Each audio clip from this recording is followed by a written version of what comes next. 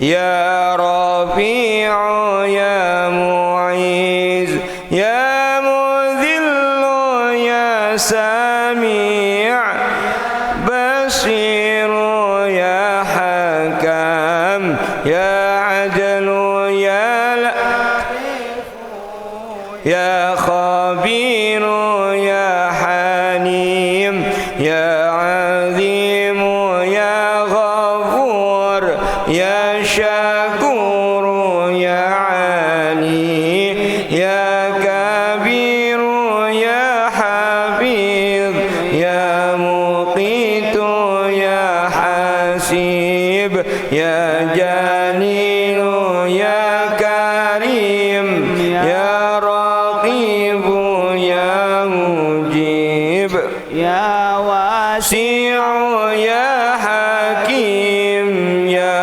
ودود يا مجيد يا باعث يا شهيد يا حق يا وكيل يا قوي يا متين يا ولي يا حميد يا محصي يا مبدئ يا معيد يا محيي يا مميت يا حي يا قيوم يا واجد يا مجيد يا وحيد يا أحد يا صمد قادر يا مقتدر يا مقدم يا مؤخر يا أول يا أخير يا ظاهر يا باطن يا ولي متعالي يا بر يا تواب يا منتقم يا عفو يا رؤوف يا معتي يا مالك الملك يا ذا الجلال والإكرام يا مقسط يا جميع يا غني يا مغني يا منيع يا بر يا نفيع يا نور يا هادي يا بديع يا باقي يا وارث يا رشيد يا صبور عز جل ذكره بأسمائك الحسنى اغفر لنا ذنوبنا ولوالدينا وذرياتنا ولمشايخنا وتلاميذنا والمؤمنين والمؤمنات كافة عامة الأحياء والأموات كافة عامة الأحياء والأموات كفر عن سيئاتنا واستر على عيوبنا وجبر على نقصاننا وارفع درجاتنا وارزقنا علما نافعا ورزقا واسعا حلالا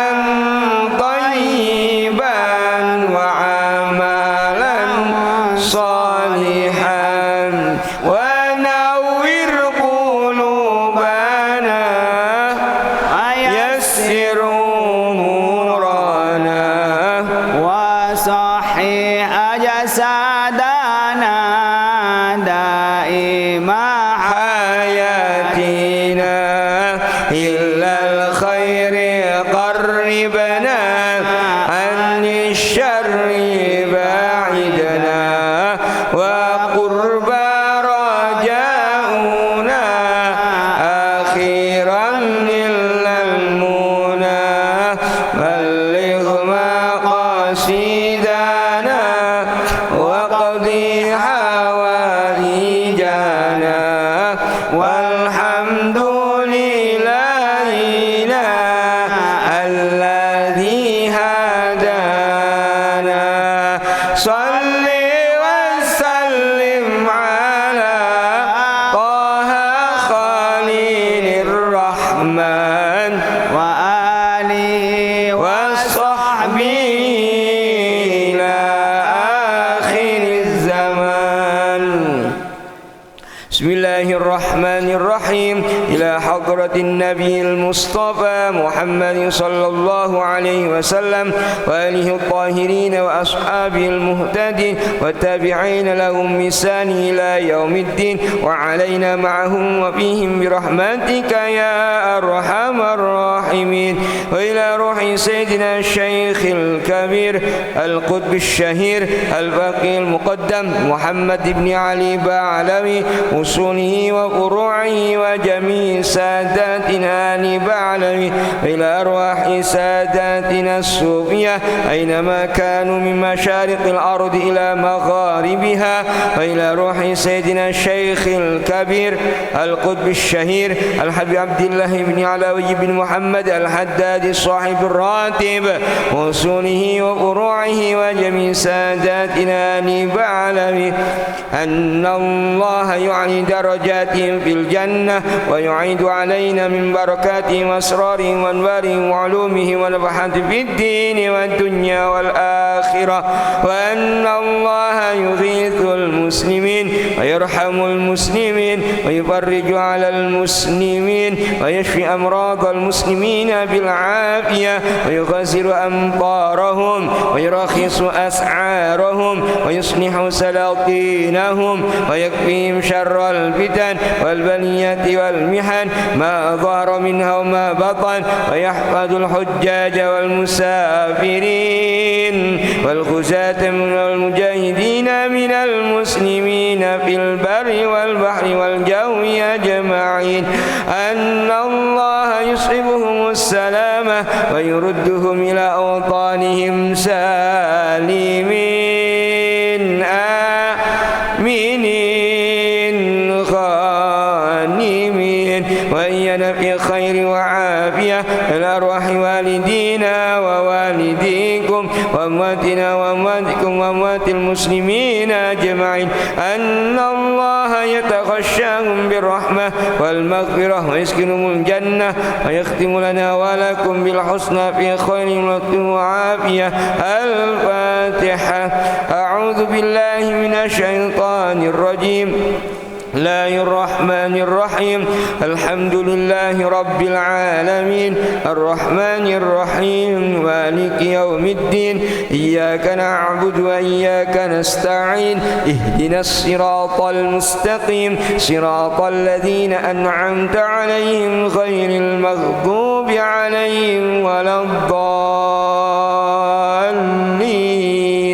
آمين. الله لا إله إلا هو الحي القيوم لا تأخذه سنة ولا نوم له ما في السماوات وما في الأرض. ذا الذي يشفع عنده إلا بإذنه يعلم ما بين أيديهم وما خلفهم ولا يحيطون بشيء من علمه إلا بما شاء. وسع كرسيه السماوات والأرض ولا يؤوده حفظهما وهو العلي العظيم. آمن الرسول بما أنزل إليه من ربه والمؤمنون كل آمن بالله وملائكته وكتبه ورسله لا نفرق بين أحد من رسله وقالوا سمعنا وأطعنا غفرانك ربنا وإليك المصير. لا يكلف الله نفسا إلا وسعها لها ما كسبت وعليها ما اكتسبت ربنا لا تؤاخذنا إن نسينا أو أخطأنا ربنا ولا تحمل علينا إصرا كما حملته على الذين من قبلنا ربنا ولا تحملنا ما لا طاقة لنا به واعف عنا واغفر لنا وارحمنا أنت مولانا فانصرنا على القوم الكافرين لا إله إلا الله وحده لا شريك له له الملك وله الحمد يحيي ويميت وعلى كل شيء قدير لا إله إلا الله وحده لا شريك له له الملك وله الحمد يحيي ويميت وعلى كل شيء قدير لا إله إلا الله وحده لا شريك له له الملك وله الحمد يحيي ويميت على كل شيء قدير سبحان الله والحمد لله ولا إله إلا الله والله أكبر سبحان الله والحمد لله ولا إله إلا الله والله أكبر سبحان الله والحمد لله ولا إله إلا الله والله أكبر سبحان الله وبحمده سبحان الله العظيم سبحان الله وبحمده سبحان الله العظيم سبحان الله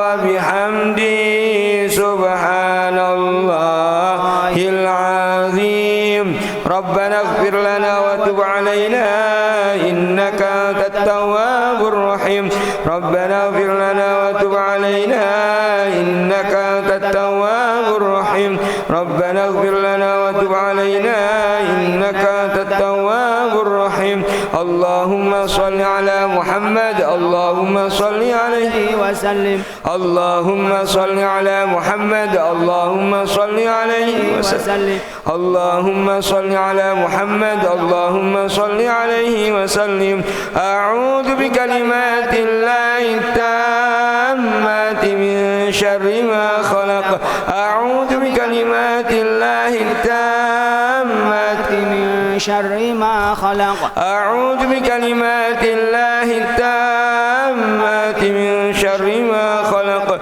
بسم الله الذي لا يضر مع اسمه شيء في الأرض ولا في السماء وهو السميع العليم بسم الله الذي لا يضر مع اسمه شيء في الأرض ولا في السماء وهو السميع العليم بسم الله الذي لا يضر مع اسمه شيء في الأرض ولا في السماء وهو السميع العليم رضينا بالله ربا وبالإسلام دينا بمحمد نبيا رضينا بالله ربا وبالإسلام دينا بمحمد نبيا رضينا بالله ربا وبالإسلام دينا بمحمد نبيا بسم الله والحمد لله والخير والشر بمشيئة الله بسم الله والحمد لله والخير والشر بمشيئة الله بسم الله والحمد لله والخير والشر بمشيئة الله آمنا بالله واليوم الآخر تبنا إلى الله باطنا وظاهرا آمنا بالله واليوم الآخر تبنا إلى الله باطنا وظاهرا آمنا بالله واليوم الآخر تبنا إلى الله باطنا وظاهرا يا ربنا واعف عنا وامحو الذي كان منا يا ربنا واعف عنا وامحو الذي كان منا يا ربنا واعف عنا وامحو الذي كان منا يا ذا الجلال والإكرام متنا على دين الإسلام يا ذا الجلال والإكرام متنا على دين الإسلام يا ذا الجلال الجلال والإكرام أمتنا على دين الإسلام يا ذا الجلال والإكرام أمتنا على دين الإسلام يا ذا الجلال والإكرام أمتنا على دين الإسلام يا ذا الجلال والإكرام أمتنا على دين الإسلام يا ذا الجلال والإكرام أمتنا على دين الإسلام يا قوي يا متين اكفي شر الظالمين يا قوي يا متين اكفي شر الظالمين يا قوي يا متين اكفي شر الظالمين أصلح الله أمور المسلمين صرف الله شر المؤذين أصلح الله أمور المسلمين صرف الله شر المؤذين أصلح الله أمور المسلمين صرف الله شر المؤذين يا علي يا كبير يا عليم يا قدير يا سميع يا بصير يا لطيف يا خبير يا علي يا كبير يا عليم يا قدير سميع يا بصير يا لطيف يا خبير يا علي يا كبير يا عليم يا قدير يا سميع يا بصير يا لطيف يا خبير يا فارج الهم يا كاشف الغم يا من عبده يغفر ويرحم يا فارج الهم يا كاشف الغم يا من عبده يغفر ويرحم يا فارج الهم يا كاشف الغم يا من عبده يغفر ويرحم أستغفر الله رب البرايا أستغفر الله من الخطايا أستغفر الله رب البرايا أستغفر الله من الخطايا أستغفر الله رب البرايا أستغفر الله من الخطايا أستغفر الله رب البرايا أستغفر الله من الخطايا لا إله إلا الله لا إله إلا الله لا إله إلا الله لا إله إلا الله لا إله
إلا الله لا إله إلا الله لا إله إلا الله لا إله إلا الله محمد رسول الله صلى الله عليه وسلم وشرف وكرم ومجد وعظم رضي الله تعالى عن أهل بيته الطيبين الطاهرين وأصحاب الأكرمين المهتدين وأزواجه الطاهرات أمهات المؤمنين والتابعين بإحسان إلى يوم الدين وعلينا معه وبهم برحمتك يا أرحم الراحمين.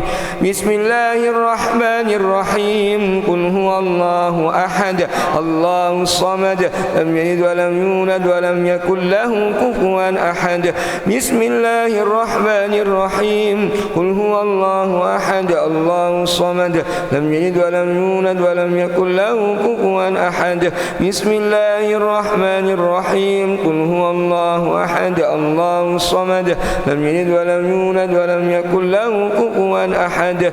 بسم الله الرحمن الرحيم. قل أعوذ برب الفلق من شر ما خلق ومن شر غاسق إذا وقب ومن شر النفاثات في العقد ومن شر حاسد إذا حسد.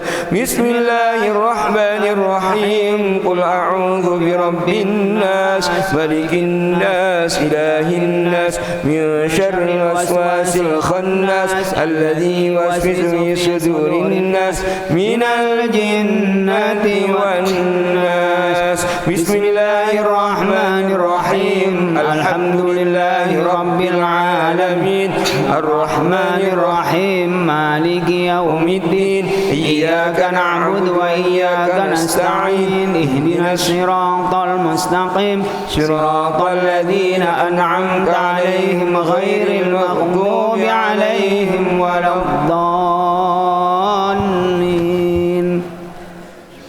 آمين آمين آمين. بسم الله الرحمن الرحيم. الحمد لله رب العالمين حمدا يوافي نعمه ويكافئ مزيده. اللهم إنا نسألك بحق الفاتحة المعظمة والسبع المثاني أن تفتح لنا بكل خير وأن تتفضل علينا بكل خير وأن تعاملنا معاملة أهل الخير وأن تحفظنا في ديننا وأنفسنا وأولادنا وأهلنا وأصحابنا وأحبابنا من كل محنة وفتنة وبؤس وضير إنك ولي كل خير معطٍ لكل خير متفضل بكل خير يا أرحم الراحمين. اللهم أوسع ما قرأناه يا الله من سورة الفاتحة وياسين وتهليل وراتب إلى نبينا محمد صلى الله عليه وسلم وعلى آله وأزواجه وذرياته وإلى جميع آبائنا وجدادنا وأمهاتنا ومشايخنا ومؤلف كتبنا وإلى جميع الأولياء والشهداء والصالحين وإلى جميع المسلمين والمسلمات والمؤمنين والمؤمنات الأحياء منهم والأموات.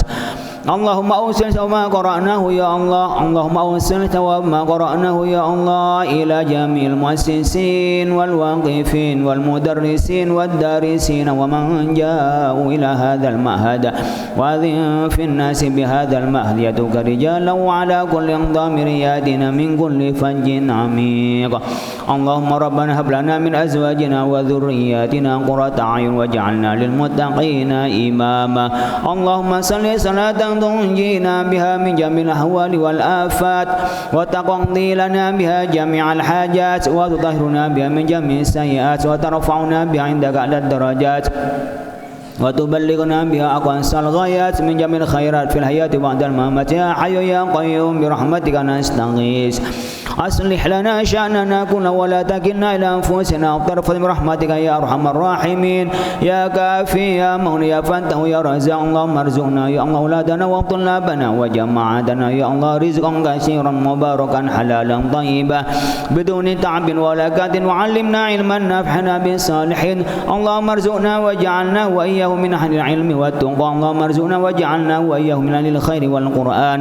اللهم ارزقنا واجعلنا وإياه من الناجحين الممتازين العلماء العاملين الأغنياء الصالحين اللهم اكفنا بحلالك عن حرامك واغننا بفضلك عمن سواك اللهم إنا نسألك فهم النبي وحفظ المرسل وإلهام الملائكة المقربين اللهم رب أوزعنا أن نشكر نعمتك التي أنعمت علينا وأن نعمل صالحا ترضاه وأصلح لنا في ذرياتنا إنا تبنا إليك وإنا من المسلمين يا مالك الملك تؤتي الملك من تشاء وتنزع الملك ممن تشاء بيدك الخير على كل شيء قدير رحمن الدنيا والآخرة تعطيهما من تشاء وتمنع منهما من تشاء بيدك الخير على كل شيء قدير اللهم إنا نعوذ بك يا الله من الهم والحزن ونعوذ بك يا الله من العجز والكسل ونعوذ بك يا الله من الجبن والبخل ونعوذ بك يا الله من غلبة الدين وقهر الرجال اللهم إنا نسألك يا الله ما سأل بنبيك وعبدك ونعوذ بما عاذ بنبيك وعبدك محمد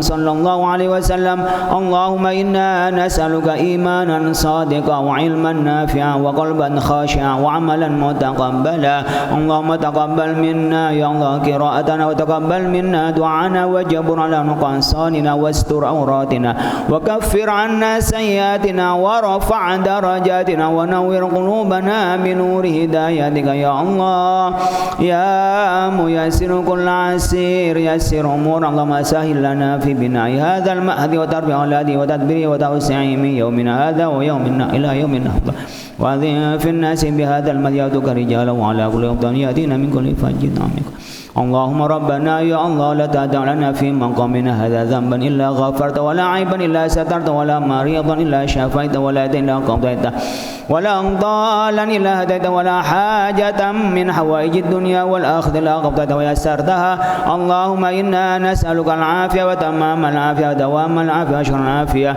دعوهم فيها سلام وآخر دعوهم أن الحمد لله رب العالمين اللهم إنا نسألك رضاك والجنة ونعوذ بك من سخطك والنار اللهم إنا نسألك رضاك والجنة ونعوذ بك من سخطك والنار اللهم إنا نسألك رضاك والجنة ونعوذ بك من سخطك والنار يا عالم السر منا لا تهتك الستر عنا وعافنا واعف عنا وكلنا حيث كنا يا عالم السر منا لا تهتك الستر عنا وعافنا واعف عنا وكلنا حيث كنا يا عالم السر منا لا تهتك الستر عنا وعافنا واعف عنا وكلنا حيث كنا يا الله بها يا الله بها يا الله بحسن الخاتمة يا الله بها يا الله بها يا الله بحسن الخاتمة يا الله بها يا الله بها يا الله بحسن الخاتمة يا لطيفا بخلقه يا عليما بخلقه يا خبيرا بخلقه الطف بنا يا لطيف يا عالم يا خبير يا لطيفا بخلقه يا عليما بخلقه يا خبيرا بخلقه الطف بنا يا لطيف يا عالم يا خبير يا لطيفا بخلقه يا عليما خبيرا بخلقه ألطف بنا يا لطيف يا عالم يا خبير يا لطيف لم يزل ألطف بنا فيما نزل إنك لطيف لم تزل ألطف بنا والمسلمين يا لطيف لم يزل ألطف بنا فيما نزل إنك لطيف لم تزل ألطف بنا والمسلمين يا لطيف لم يزل ألطف بنا فيما نزل إنك لطيف لم تزل ألطف بنا والمسلمين.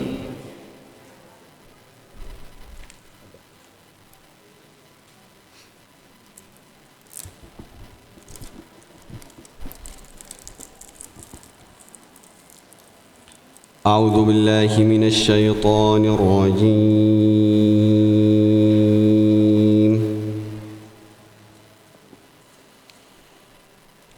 بسم الله الرحمن الرحيم.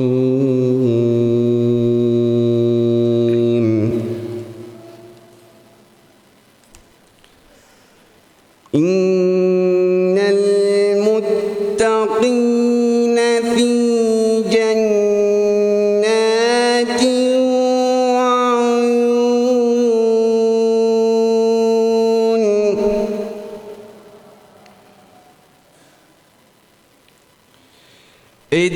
ادخلوها بسلام آمنين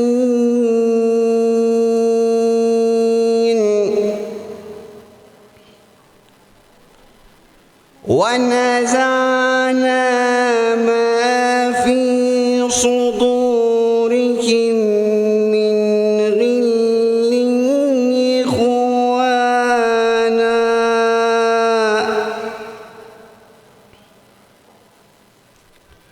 إخوانا على سرر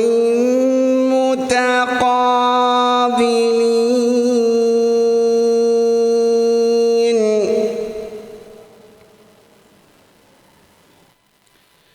لا يمسه فيها نصب وما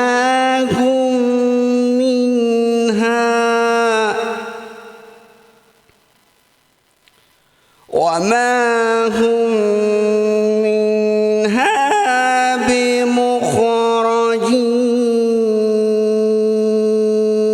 بمخرجين صدق الله العظيم.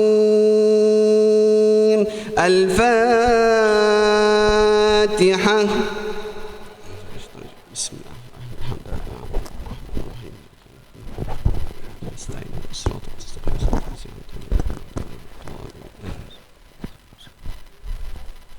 Bismillahirrahmanirrahim. Assalamualaikum warahmatullahi wabarakatuh. Alhamdulillahi rabbil alamin wa bihi nasta'in ala umuri dunya waddin wassalatu wassalamu ala asrafil anbiya'i wal mursalin sayyidina Muhammad wa ala alihi wa sahbihi ajma'in, amma ba'du. Alhamdulillah, pada kesempatan kali ini kita masih bisa berkumpul untuk sama-sama mendengarkan kalamullah yang dibacakan oleh Syekh Amar, dan juga kita masih bisa diberikan kesehatan, diberikan banyak nikmat, nikmat iman, nikmat ihsan. Di sini membahas tadi yang dibacakan oleh Syekh Amar itu merupakan ayat daripada surah Al-Hijr dari ayat 4 45 sampai 48. Ayat ini menerangkan atau menjelaskan keadaan orang-orang yang bertakwa. Allah berfirman, innal muttaqina fi jannatin wa uyun. Di sini tafsirnya adalah innal ladzina yattaqunallaha bi fi'li ta'ah wa tarkil ma'asi sayakununa fi bisatin 'azimah fiha 'uyun jariyah wa na'im daim fil jannah. Allah Subhanahu wa taala di sini mencantumkan lafaz al-muttaqin, yaitu orang-orang yang bertakwa. Takwa di sini adalah orang yang melakukan perintahnya Allah dan juga menjauhi segala larangannya Allah. Ayat ini merupakan kabar gembira bagi orang-orang yang bertakwa. Innalladzina yattaquna bi fi'li ta'ah wa tarkil ma'asi. Sesungguhnya orang-orang yang bertakwa kepada Allah dengan ketaatannya dan meninggalkan kemaksiatan, sayakununa fi bisatini 'azimah fiha 'uyun jariyah wa na'im daim fil jannah. Mereka akan berada di dalam kebun-kebun surganya Allah, dan juga di dalamnya ada sumber mata air.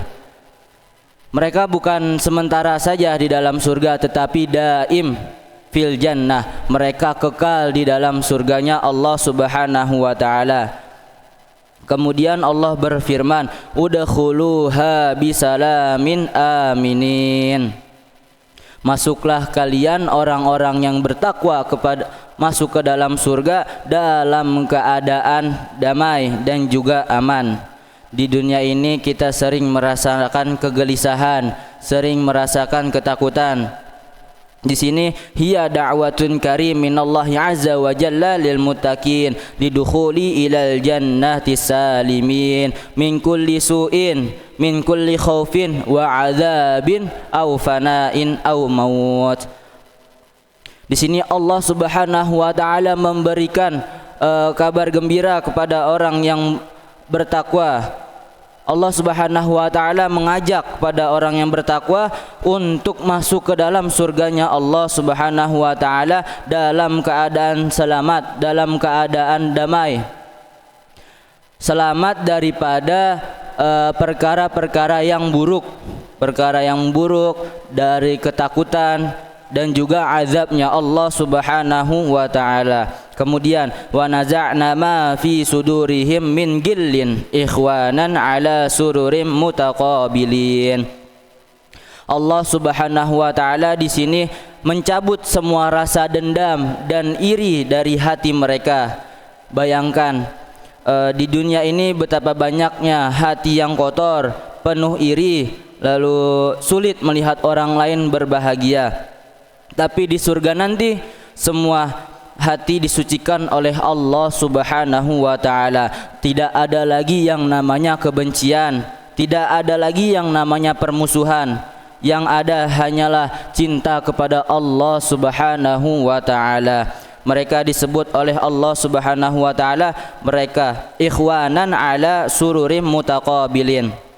Mereka ini bersaudara, duduk saling berhadap-hadapan. Mereka tidak saling membelakangi karena hati mereka sudah bersih, dibersihkan oleh Allah Subhanahu wa taala. Itulah hakikat ukhuwah yang sejati, persaudaraan tanpa iri, tanpa pamrih, hanya karena cinta kepada Allah Subhanahu wa taala. Kemudian Allah menutup ayat ini dengan firman la yamassuhum fiha nasabun wa ma hum minha bimukhrajin. Mereka tidak akan merasa lelah dan mereka tidak akan pernah dikeluarkan dari surganya Allah Subhanahu wa taala. Di dunia kita capek kerja, capek belajar, capek mikirin duniawi, tapi di surga nanti tidak ada rasa lelah, tidak ada waktu yang sia-sia. Kebahagiaan di surga nanti itu bukan cuma sehari doang atau bahkan sebulan, tidak. tapi selama-lamanya kita berada di dalam surganya Allah Subhanahu wa taala. Nikmat yang tidak pernah putus, rahmat yang tidak pernah berakhir. Wallahu a'lam bishawab.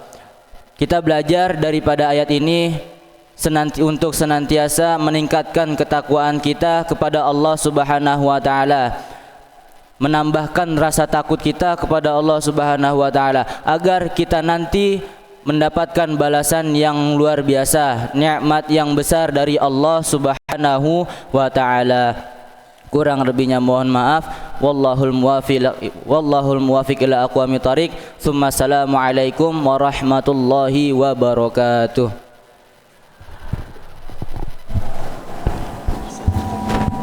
Alhamdulillah wassalatu wassalamu ala rasulillah wa ala alihi wa ashabihi wa mawalah. La haula wa la quwata illa billah. Subhanaka la ilma lana illa ma 'allamtana innaka antal alimul hakim. Ibu sekalian, kita bicara akhlak. Kesempatan kali ini adab. Orang nyebutnya adab maka disebut Kitabul Adabin Nabawiyah wal Akhlaqil Muhammadiyah. Menjelaskan tentang adab, tata keramanya Nabi, wal akhlaq al Muhammadiyah, dan akhlaknya. Nah, jadi sebenarnya akhlak itu lebih luas maknanya daripada adab. Adab itu at-ta'dib, pendidikan akhlaknya. Sementara akhlak itu adalah esensinya. Jadi kalau adab itu adalah pendidikan akhlaknya, sementara akhlak itu adalah esensi dari akhlak itu. Oleh karena itu kita akan belajar bagaimana Allah mendidik Nabi Muhammad dengan akhlak, dan akhlak apa yang dididikkan oleh Allah kepada Nabi Muhammad. Jadi sebagaimana doanya ya, Rasulullah sallallahu alaihi wasallam, Allahumma hassin khalqi wa khuluqi. Ada yang kata Allahumma hassin khalqi fa hassin khuluqi. Karena ciptaan kita ini Allah jadikan paling indah. Yang berpakaian itu orang. Ya, orang bisa berpakaian. Orang bisa dimodel-model. Itu orang. Bahkan saking bisa dimodelnya, hidungnya bisa ditambah. Jadi nambah hidung itu hukumnya haram, dosa. Nambah dagu itu haram. Bagaimana Pak datang kecantikan Pak? Kalau mempercantik tanpa mengubah wajahnya, tanpa nambah tubuhnya, itu hukumnya boleh, bahkan dianjurkan. Jaga kebersihan muka, dibersihin. Kalau ada penyakitnya diobatin, tapi mengubah dan menambahin itu yang tidak boleh. Jadi face off, diubah mukanya, operasi plastik, akhirnya kita nikah dengan muka plastik.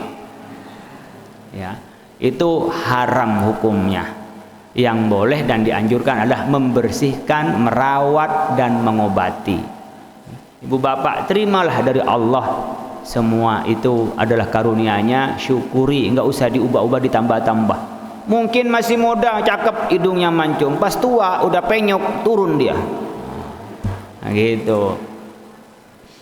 Apa adanya, ya, jangan dibuat-buat. Itu berkenaan dengan hasin khuluqi. Manusia lah yang bisa berpakaian. Kalau kucing, ya, bahkan mungkin anjing, itu nggak usah pakaian. Ada bulunya. Ini dibikin berpakaian kayak orang. Allah udah menciptakan orang modelnya beda, kucing modelnya beda, burung modelnya beda. Nggak usah diubah-ubah. Wah, buat lucu-lucuan Pak, nggak apa-apa kalau lucu-lucuan ya. Tapi tidak berpikir bahwa hewan itu dibikin kayak orang gitu. Ini di antaranya ciptaan Allah fi ahsani taqwim. Ciptaan yang paling indah adalah ciptaan Allah kepada manusia. Fahasin khuluqi, maka perindahlah ya Allah adalah akhlakku. Nah, kita diajari Bapak sekalian prinsip hidup. Nah, ingat ini prinsip hidup. Apalagi di zaman media sosial. Pertama apa? Khudhil afwah. kita ini harus jadi pemaaf, jangan dendam. Kita maafin meskipun nggak bisa ngelupain. Nah, jadi bawaannya nggak jengkel, suruh lupa, susah kita suruh lupa, susah. Jadi lupa dari Allah karunia. Saya niat melupakan, ya nggak bisa, niat melupakan udah nggak lupa gitu ya. Jadi niat melupakan, lupa tuh nggak usah diniatin. Kalau diniatin pasti nggak lupa. Nah, ini orang banyak yang salah memaknai saya akan melupakan dia. Ya kalau akan itu berarti nggak lupa-lupa dia, karena selalu niatnya saja. Jadi lupa. Tapi yang dianjurkan kepada kita adalah khudil afwah, pemaaf. Wa'mur bil urfi, bertingkah dengan yang lumrah. Lumrahnya masyarakat, adatnya masyarakat, biasanya masyarakat. Di mana bumi dipijak, di situ langit dijunjung. Itu. Kemudian wa'rid anil jahilin, tak usah baperan, tinggal aja omongan orang lah, orang ngerasain apa, biarin aja. Dosa kita disedot sama dia.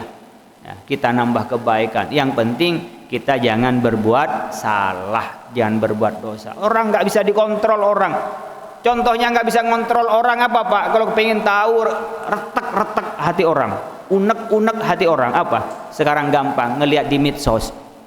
Jadi medsos itu karena nggak ketemu orang, maka cara membaca hatinya orang ya kayak di medsos itu.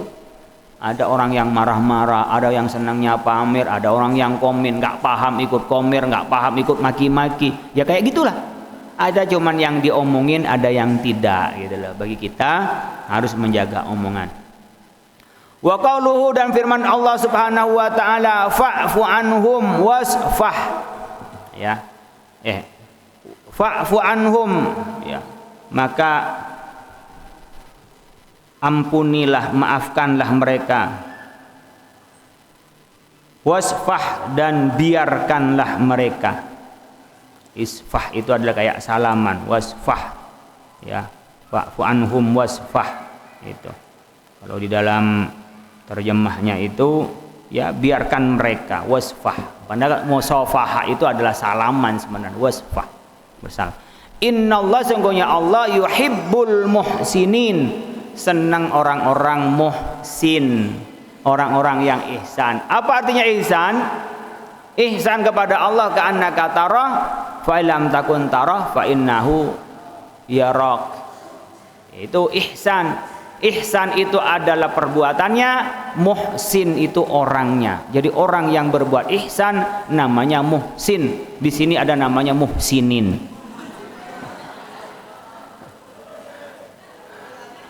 Tapi bukan muhsinin di sini, nama orang, Ustadz Muhsinin.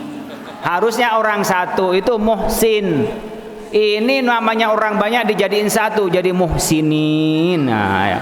Jadi rombongan orang-orang muhsin, nah itu muhsinin. Ada di sini Ustaz Muhsinin ya. Ya. Jadi ihsan. Jadi tingkatan Islam, muslimin orang Islamnya, mukminin orang mukminnya, ihsannya menjadi muhsinin itu ya. Jadi ihsan. Tapi kalau ihsan bagi kita, ihsan bagi sesama manusia apa? Antuhsina liman asa'a ilai, itu tingkat paling baik. Bisa berbuat baik kepada orang yang berbuat buruk. Ka'annahu waliyun hamim. Jadi kayak kita ini nggak ada masalah apa-apa. Makanya kalau kiai datang kadang-kadang ada orang udah nakal gini tapi tetap aja kayak santun, nggak ada masalah karena perintah Allah. Ka'an bainaka wa bainahu adawatun ka'annahu idfa billati hi ahsan fa idzal ladzi bainaka wa bainahu adawatun ka'annahu waliyun hamim. Kita ini menolak orang, menghadapi orang dengan cara bijak, dengan cara yang lebih baik, ya. Fa'idzal ladzi, bahkan ketika kita ada permusuhan dengan orang pun kita tampakkan kita ini baik, ka'annahu waliyun hamim, kayak teman yang akrab, nggak ada masalah apa-apa. Jadi nggak usah cemburu-cemburutan terus, biasa saja, tinggal salahnya disampaikan. Ini perintah dari Allah Subhanahu wa taala. Idfa, Wa qauluhu ta'ala, dan firman Allah Ta'ala, idfa, maka tolaklah mereka, billati, dengan sesuatu, hi, adapun allati, ahsanu, yang lebih baik. Fa idzal ladzi, apabila ada ia bainaka, antara engkau, wa bainahu, dan alladzi, adawatun, permusuhan, ka'annahu, sesungguhnya ia, waliyun, teman, hamimun, yang akrab, yang dekat. Jadi kita ini nggak usah peteng-teng, peteng-teng kata orang itu ya. Apa peteng-teng itu? Apa? Wuk gitu lah, nggak usah. Biasa aja gitu ya. Nggak usah terlalu peteng-teng, biasa aja ke orang itu. Sampaikan apa ada. Itu bagian apa? Bagian dari kekuatan mental, kedewasaan psikologis. Ya, nggak goncang psikologisnya. Karena sekali ucapan marah-marah sama orang itu susah untuk ditarik kembali bahwa dia sudah menyakiti saya, omongannya lebih tajam daripada pedang. Itu. Makanya bisa saja kita bicara yang baik, awliyasmut, atau diem saja. Itu perintahnya. Ini akhlak yang Allah ajarkan kepada Nabi Muhammad sallallahu alaihi wasallam. Wa qauluhu, dan firman Allah Ta'ala, wal kadhiminal ghaidha, wal kadhiminan, dan yang menahan orang-orang, al ghaidha, pada kemarahan, wal afina, dan memaafkan, anin nasi, dari orang-orang yang berbuat salah. Kita ini harus lapang dada. Ya, kadhimin itu marah, tapi ya dikelola dengan baik. Jengkel sebenarnya, tapi bisa nggak kita dengan cara yang bijak? Nggak meledak-ledak. Maka orang yang meledak-ledak berarti emosinya masih belum stabil. Dan biasanya orang yang sering marah-marah itu mukanya cepat tua. Coba lihat di sini yang mukanya cepat tua, melebihi umurnya. Mana yang cepat tua? Itu yang sering marah-marah begini terus ke orang, bawaannya julet, kata orang apa, julet ya, julet aja sama orang itu, bawaannya marah aja sama orang, itu cepat tua. Dan biasanya cepat penyakitan. Itu muncul banyak penyakit. Orang yang sering marah itu ya, pas marah sejam itu belum turun, darah itu belum ngalir normal lagi, 1 jam minimal. Bahkan mengatakan sampai 3 jam itu baru bisa normal jalannya darah. Makanya naik darah, mukanya merah, mengembalikan menjadi putih lagi itu bisa 3 jam.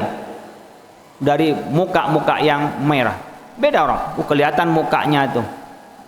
Muka ini memang cermin dari orang. Bukan ganteng dan buruknya, tidak. Tapi memang karakternya itu nampak di muka. Makanya mukanya kiai beda. Ya, mukanya syekh. Wajhuka ini yakhtalif biwajhin akhar. Kulluhum yumkin ayyara syakhsan min wajhihi.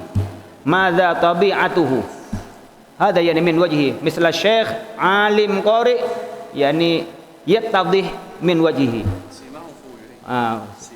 Simahu yani mir'atus syakhsi fi wajhihi. Nah, jadi cermin orang itu di wajahnya. Kelihatan wajahnya pencuri, kelihatan ya, wajahnya anak nakal ketahuan di mukanya, orang-orang yang penuh dosa gelisah kelihatan mukanya, ruwet mukanya itu ya, butek. Itu apa butek ya, mukanya itu butek gitu ya. Lihat aja, jadi yang cerah-cerah, oh anaknya ketemu mukanya cerah gitu. Orang kita letih kelihatan dari wajahnya, lagi fresh kelihatan dari wajahnya, terlihat semua dari wajahnya. Bukan soal ganteng dan buruknya, tapi ya itu akan menjadi cerminnya. Ini wal kadhiminal ghaidha. Jadi kita mampu menahan emosi, enggak meledak-ledak. Udah terlanjur kita emosi sama orang.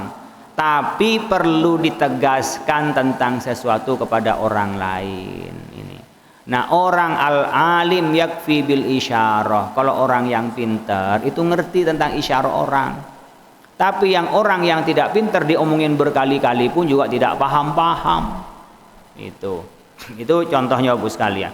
Wal 'afina 'anil nas, pemaaf sama orang, jangan dendam selamanya. Ketika melihat dia butek gua kotak. Ya, bahkan ngelihat baju yang mirip dengan dia, wah, ruwet saya ngelihatnya. Aduh, susah itu udah. Dia itu capek sendiri hidupnya. Kalau kita pemaaf ya sudahlah, namanya hidup begini. Mau apa lagi? Mau nggak diterima? Mungkin yang muda-muda atau udah tua nih, udah banyak sering dikecewakan orang, sering ditipu orang, sering macam-macam. Ya paling kita waspada. Ya sudahlah, itu bagian dari konsekuensi hidup, resiko. Tapi tetap tegas yang namanya tindakan. Tapi di hati itu dilepaskan biar tidak jadi penyakit. Ya. Ini contohnya, harus kita move on kata orang. Nah, jangan terus di situ, nggak move on. Ada orang pacaran sekian lama nggak dilamar-lamar. Nah, pas ketika sudah lama malah putus. Akhirnya dendam kepada lawan jenisnya, selamanya saya tidak akan menikah. Semua laki-laki adalah sama, adalah jahat. Saya jawab, tidak semua laki-laki. Itu kenapa? Subjektivitasnya itu ditanam dalam dirinya, itu butuhnya ngaji. Ya sudahlah, ini pengalaman hidup, ketemu dengan orang buruk, mudah-mudahan berikutnya ketemu dengan orang baik. Jangan putus asa. Maka kita doa di sini. Di antara doa itu walhiqna bisolihin. Ya Allah, mudah-mudahan kita ketemu dengan orang-orang soleh. Jadi kita dihindarkan, ada orang jahat kita melengok, ada orang jahat melengok, ada orang jahat melengok. Itu Allah yang memberikan jalan kepada kita sehingga nggak ketemu orang jahat. Tapi kalau orang yang sudah jahat ke sini ketemu orang jahat lagi, pindah dari orang jahat ketemu orang jahat lagi, pindah orang jahat ketemu orang jahat lagi. Masya Allah, ini hidupnya sengsara bener kalau begitu. Padahal kita nggak minta, tapi ke sini ketemu orang yang tukang ngomongin orang, pindah dari sini ke sini ketemu orang juga yang tukang ngomongin orang. Padahal kita sudah mencoba menghindar. Ngapain ngomongin orang? Coba perbaiki diri sendiri, coba bicara yang lebih bermakna diri daripada ngomongin orang lain. Ini penting untuk memanage pikiran. Memaafkan tuh di pikiran. Perilaku bisa tindakan tegas. Santri ada sidak oleh keamanan. Ternyata ada yang bawa membawa pisau. Mama. Nah, kita maafkan, tapi dilihat dapat dari mana pisau ini. Jangan sampai ada vape, ada rokok, kita akan selidiki siapa yang bawa rokok, dari mana datangnya rokok. Nah, ini kita harus cari. Sekarang kan banyak datang tiba-tiba kiriman, nggak tahu kiriman dari mana, apakah dari ibu bapaknya atau dari mana. Nah, saya tegaskan, tidak ada paket-paketan sama santri.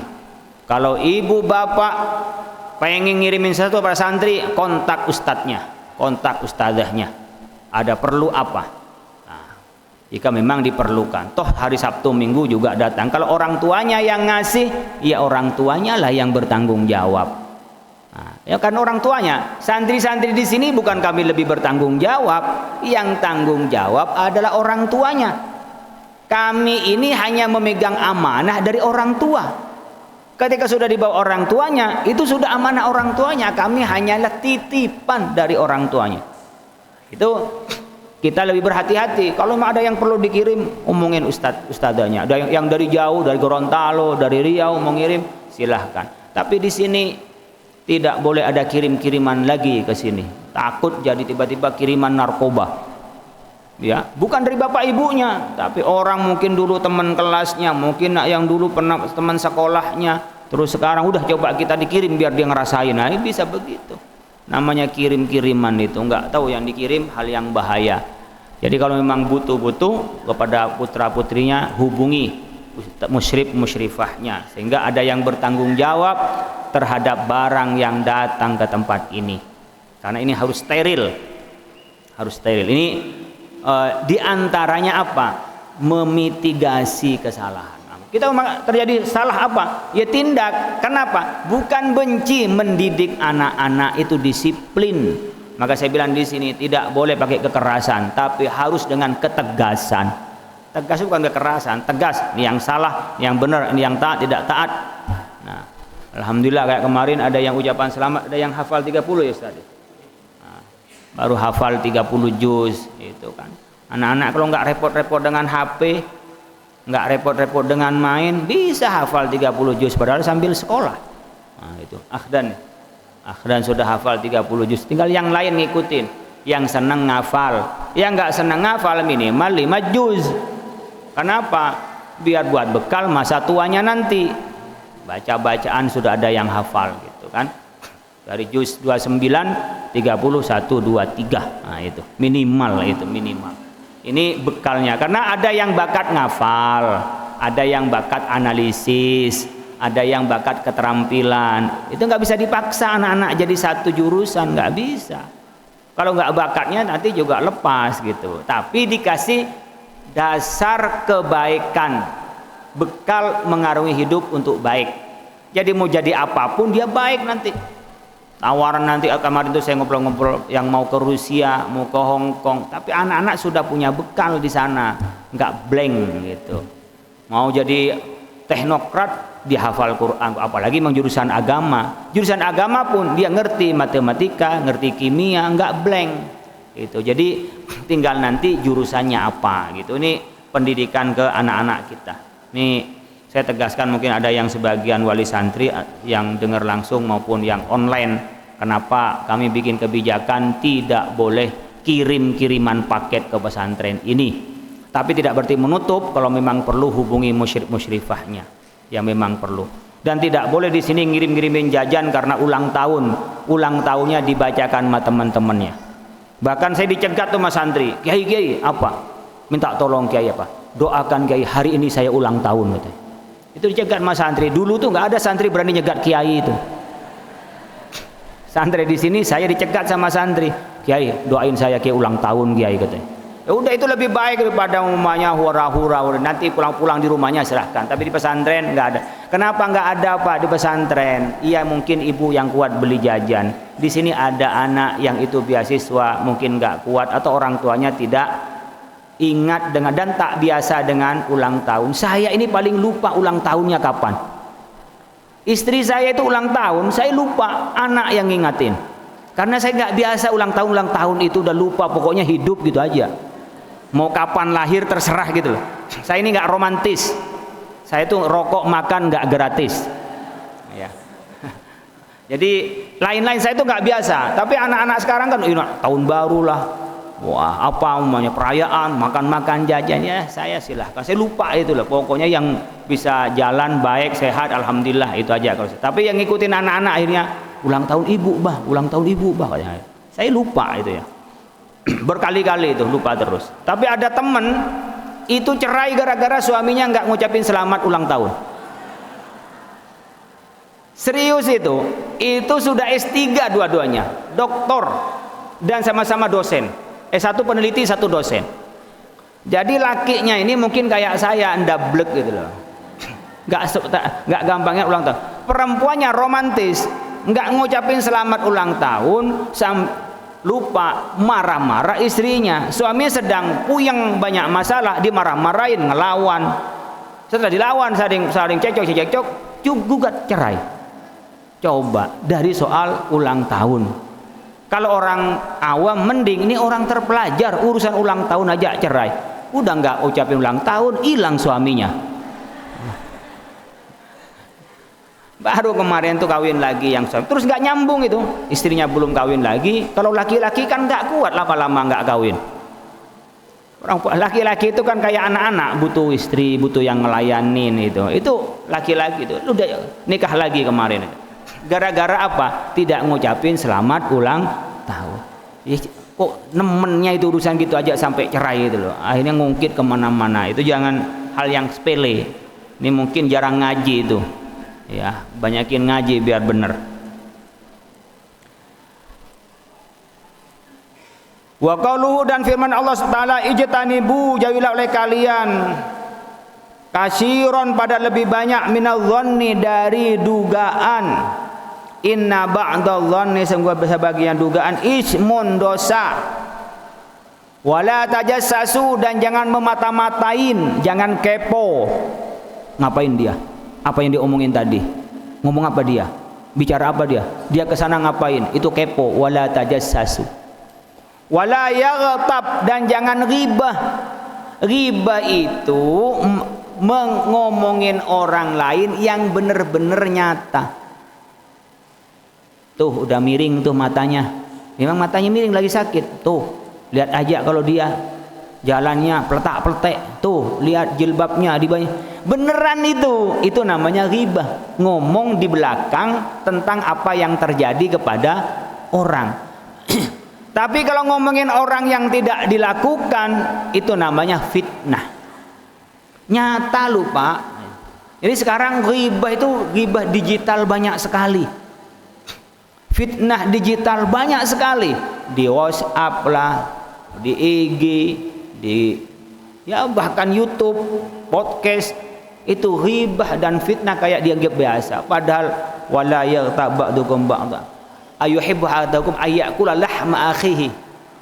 Jadi orang yang ghibah itu kayak orang makan daging saudaranya. Coba, kayak orang kanibal diumpamakan orang yang ghibah itu. Wala tajassasu, dan jangan memata-matai. Wala yaghtab, dan jangan riba. Ba'dukum, kalian, sebagian kalian, ba'dun, kepada sebagian. Jangan kita ini menjadi orang senang yang ghibah itu.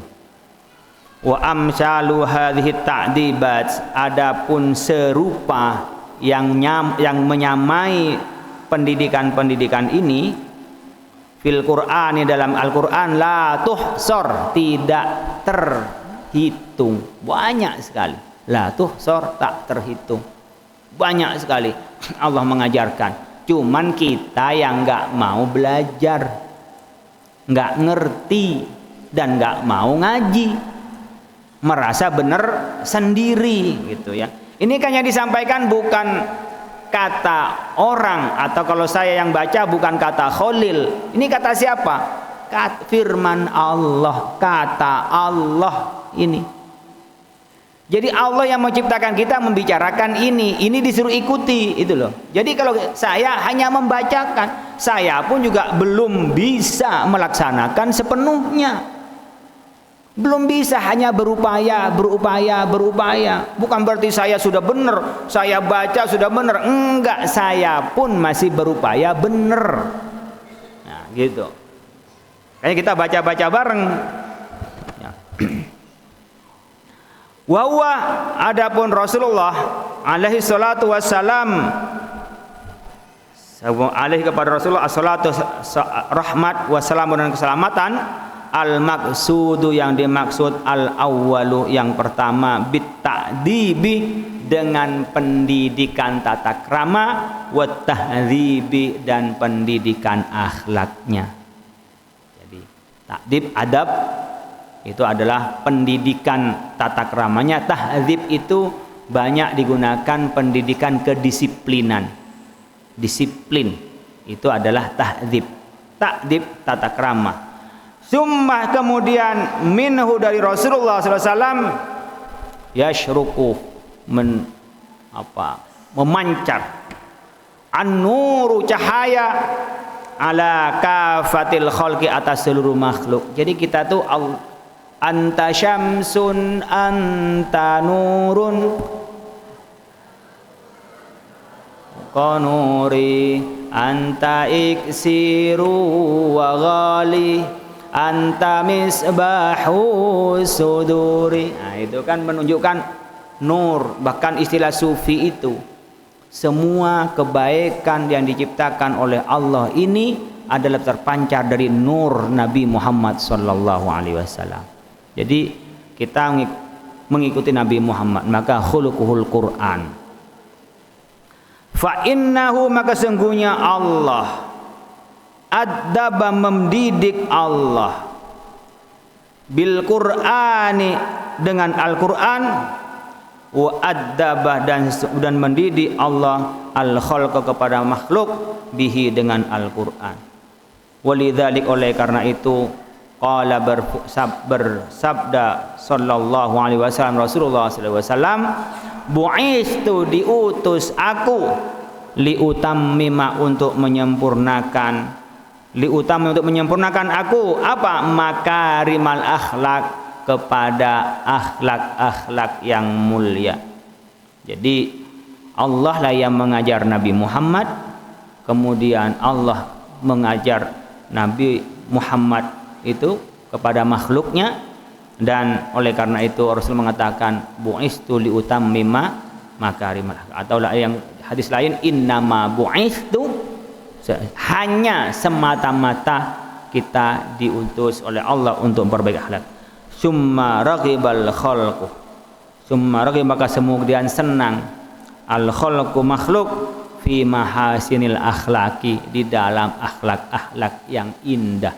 Siapa yang enggak senang orang ikhlas, orang-orang akhlaknya baik, orangnya tata krama, ngomongnya lembut. Bisa digambar enggak lembut? Ya enggak bisa, itu dirasakan. Orang yang ngomongnya nyengol, mebel, dari mana? Masa ada? Alah, malas gua ngomong sama dia. Karena apa? Ngomongnya udah nggak indah. Itu apa ya? Tabiat. Ketemu orangnya rapi, enak dilihat. Gitu. Meskipun cantik, meskipun ganteng, wah belambar-belember, belum mandi, pakaiannya nggak jelas. Rapi, khudhu zinatakum inda kulli masjidin. Ke masjid ketemu banyak orang. Kalau ke masjid pakaian yang rapi. Makanya di sini jangan ke masjid sholat pakai kaos oblong, nggak boleh.